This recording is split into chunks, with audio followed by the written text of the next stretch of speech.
Dans cette vidéo, nous allons parler du combat qui opposait Cédric Doumbé à Baki. Au-delà du trash talk, des coups et de la polémique à la fin du combat, ce duel cache 3 leçons de vie profondes et inspirantes. Reste avec moi pour découvrir comment un simple combat peut t'inspirer au quotidien. Dans pas plus de temps, on est parti. Alors pour tous ceux qui ne connaissent pas le MMA, il faut savoir que Cédric Doumbé, c'est un ancien kickboxer qui s'est reconverti dans le MMA, qui a même gagné plusieurs ceintures. Et Baki, c'est un ancien judoka qui s'est reconverti dans le MMA. Mais quand tout ça est dit, rentrons dans le vif du sujet. Alors au commencement, il faut savoir que des mois et des mois en avance, Cédric Doumbé parlait énormément sur les réseaux sociaux. Il est parti énormément chatouiller, on va dire, sur les réseaux sociaux Baki. Il a arrivé beaucoup de trash talk de la part de Cédric Doumbé. Il a énormément parlé, que ce soit sur Twitter, YouTube, TikTok. Il a fait des fans, etc. Même sur les plateaux télé. Hein. Il est parti en disant que oui, je vais l'allonger, je vais l'endormir, je vais être KO. C'est un petit, c'est un enfant, etc. Cédric, hier, Baki nous a dit qu'aucun athlète, aucun combattant n'avait mis KO et il ne comprenait pas pourquoi c'est commencé avec toi. Quelle est ta réponse à ça? La réponse, c'est Murtel Grenard m'a dit la même chose il y a quelques années, il y a 5 ans je pense. Il m'a dit que personne n'avait jamais réussi à le mettre KO. Et j'ai dit que je le mettrais KO au deuxième round et je l'ai mis KO au deuxième round. Avec des gants de boxe. Donc inutile de te préciser que là, avec un athlète qui est très jeune, sans expérience, avec des gants de MMA, taille 4, dans une salle de 20 000 personnes, toute la pression qu'il aura, il n'y aura même pas besoin de le frapper pour qu'il soit KO, tu vois ce que je veux dire, donc il sera déjà KO avant comme Jordan. Et là justement, on vient à ma première leçon, c'est que quand tu parles beaucoup sur les réseaux sociaux, les gens du coup attendent des résultats. Comme je l'ai dit, Cédric Doumbé a beaucoup parlé avant ce combat-là. Pendant des mois, il a énormément parlé. Baki aussi, mais très peu. C'est-à-dire qu'il a énormément parlé. Ça fait que quand tu parles beaucoup sur les réseaux sociaux, il y a des personnes qui t'admirent, des personnes qui justement kiffent ton contenu. Parce qu'il faut dire que c'est vrai qu'il est drôle quand même, quand il fait des contenus, il est très drôle. Mais il y a aussi des gens qui ne t'aiment pas, des gens qui détestent ton contenu, des haters, des gens justement qui attendent juste que tu chutes, juste que tu tombes pour justement se moquer. Et ça n'a pas attendu. À la fin du combat, sur Twitter, c'était la fête. Tout le monde se moquait de Doumbé en disant qu'il a beaucoup parlé. Voilà, c'était que de la bouche, il n'y avait rien. Et tout ça pour vous dire que si tu te lances sur les réseaux sociaux, fais ce que tu vas dire. Parce que beaucoup de gens vont t'attendre au tournant. Il y aura des gens qui vont t'aimer. Il y aura aussi des gens qui vont attendre que tu chutes à la moindre défaite et au moindre faux pas pour te faire payer. La deuxième leçon qu'on peut en tirer de ce combat, la taille ne compte pas toujours. Je vous mets dans le contexte. Cédric Doumbé, il a perdu parce que l'arbitre a mal interprété ce qu'il a dit. Pendant que le combat était un peu chaud, Cédric Doumbé a ressenti une gêne au niveau de l'orteil. C'était une mini épine qui était dans l'orteil qui lui faisait mal. Donc il a demandé à l'arbitre s'il pouvait l'enlever. L'arbitre n'a pas compris et lui a dit soit tu continues, soit tu continues pas. Donc il a dit ok, je continue. Sauf que Baki lui-même a vu que Cédric Doumbé n'était pas forcément à l'aise. Et lui, il voulait se battre d'homme à homme.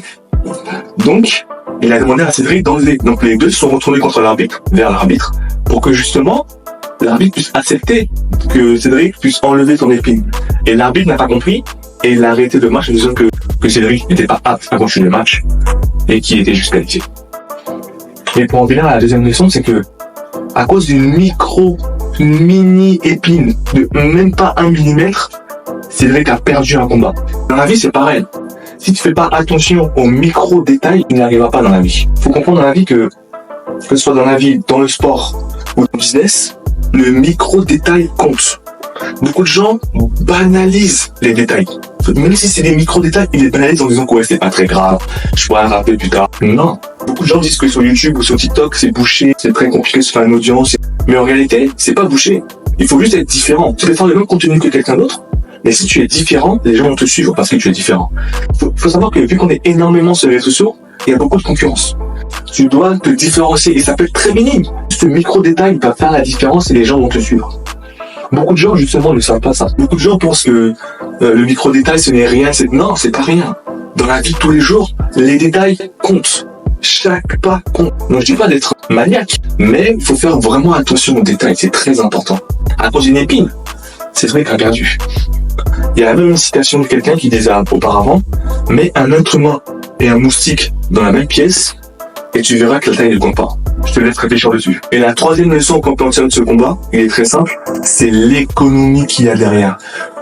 Tout à l'heure, j'ai parlé de trash talk de Cédric, en disant qu'il parlait beaucoup. Il faut savoir que Cédric, Il y a même dans ses interviews, il le dit, hein, le MMA c'est de la distraction.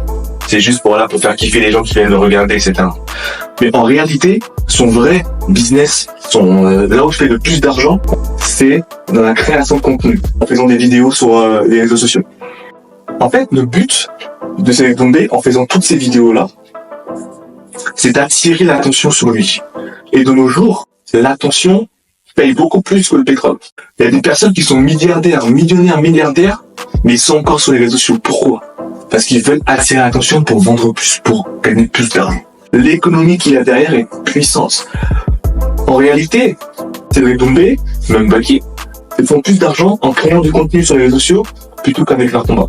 Donc c'est très important l'économie qu'il y a derrière et les marques, ils n'hésitent pas à payer des fortunes parce que justement ils attirent énormément d'attention sur eux.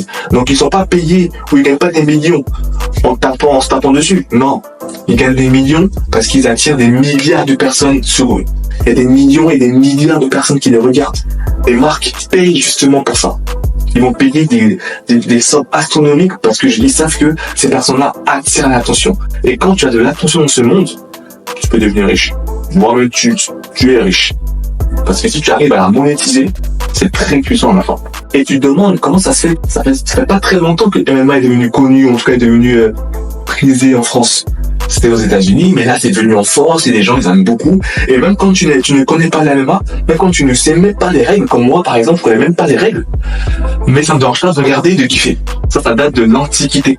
Ça fait depuis très très longtemps, l'être humain aime beaucoup les fights, aime beaucoup la bagarre, aime beaucoup les versus, aime beaucoup quand il y a de l'action. C'est pas pour rien que tous les films d'action, les films de militaires, les films, c'est le pire versus, tous ces films-là ont énormément de succès.